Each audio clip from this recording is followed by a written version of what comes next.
inspired by the horse story. Thank you. Okay, so sometimes when you're a little boy, you're a Boy Scout, and I was a little boy, and I was a Boy Scout, and I was a little boy. I'm still a little boy. I'm a little man, but I was a little boy, and the horse was a big horse, and so we go to this place, and I'm getting a horsemanship badge. In order to get a horsemanship badge, you need to brush the horse. You need to ride the horse and do various things. So they give me a brush and brush this horse. Okay, I'm brushing the horse. It's good. They're like, this is fine. This is fine. Horses are really very nice, but don't walk behind it or it'll kick you. And don't walk in front of it or it'll get angry at you. And don't stand too close to it and don't move really fast. And whatever you do, don't be scared. And I was like, okay, got it. I can do that. Great. So I walk in front of this horse, but I'm nice. I'm like, I'm petting it. It's good. And it's nuzzling me on the chest. And I'm, oh, what a sweet thing. And it's like, okay, well, you look good. Right here. Big old horse bite. So I've got this like giant bruise forming as I stare at it, and I'm terrified. And they're like, "Oh gosh, we're so sorry. I guess he's kind of ornery, but you still have to ride the horse, you know." So here's me 20 minutes later with tons of coaxing, and my mom's already been called. You know, I'm a poor little kid. I'm crying, and they're like, "You're getting up on that horse, kid." I did get my horsemanship badge. But I did not get back on the horse. Hi, my name is Bethany, and over a decade ago, I spent some time in northern India. This is another monkey story. And I was staying in a guest house in Dharamsala in the foothills of the Himalayas, and it was a beautiful, wonderful place to be where I met some of the best people I've ever met in my life. And I was there to do research on the role of Buddhism in Tibetan storytelling, and I loved that topic and wished that I could still study it. And I didn't have heat in my guest house, which was fine. I had lots of warm clothing, and sometimes I went to sleep inside of a sleeping bag with lots and lots and lots of extra warm clothes, and no problem. But after 4 days, it was unbelievably cold, and after 4 days of rain and cold, the sun actually came out, which was wonderful. So I thought, well, since I have to spend all day in my room and continue my research and start actually writing the paper that I hadn't been writing at all, I thought I'd leave the door open. And we didn't have a screen door or anything like that, so I just kept the door wide open, and I was sitting at a desk.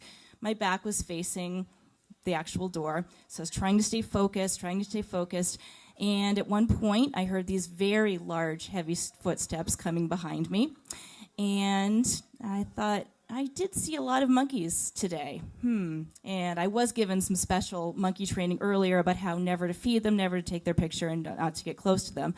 So I turned around, and there was a large white monkey right behind me. And I stood up, and he went into my room, started exploring. He jumped onto my bed, and then from my bed jumped onto the table where I'd been doing research, and there was a box of cookies that my roommate had left there, and he took the box of cookies and put it under his arm, then took my roommate's banana and put it in his other hand, then jumped off the table, and then ran out the door, and that's the last time I saw him. Okay. So I'm homeschooled with 6 other crazy, creative 11-year-old girls, and one of them's mom teaches me violin. So we were going to her house, and I was going to a violin lesson.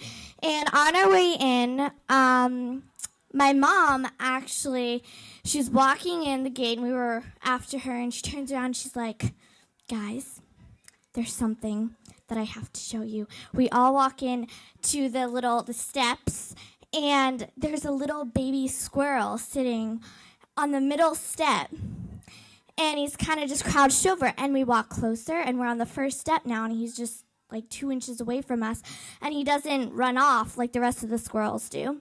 And so they start, one of the girls feeds him, was it like something, an acorn or something, and they started like petting him, and he let them touch him and stuff, and one of the girls goes, "Oh, let's name him Pistachio!"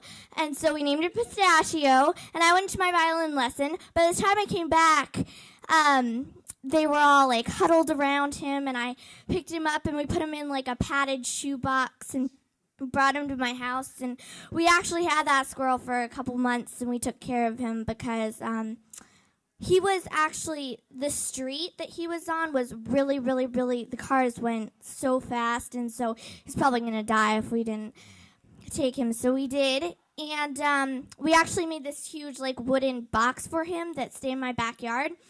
And one day I looked, and he wasn't there, and it was actually during the daytime. I had seen him that morning.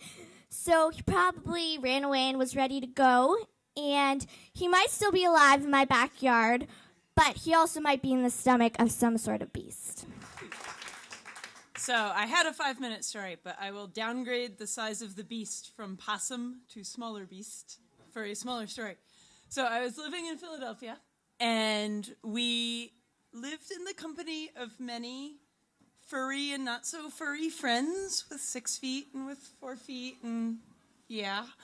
And so anyway, one day I went into the kitchen and I was making toast, and I put the toast in the toaster. I pushed down the button, and I'm just sitting there. Time passes, as it does when one is waiting for one's toast. And all of a sudden, out of the toaster erupts the mouse that had been in the toaster when I put in the toast and had found it warm inside the toaster. We called him Elvis. And somehow this didn't even startle me. I remember turning around and being like, "Oh, hello, Elvis. There you are." And really, this story has no conclusion whatsoever, because after the mouse erupts 3 feet out of the toaster, what are you going to do? The end.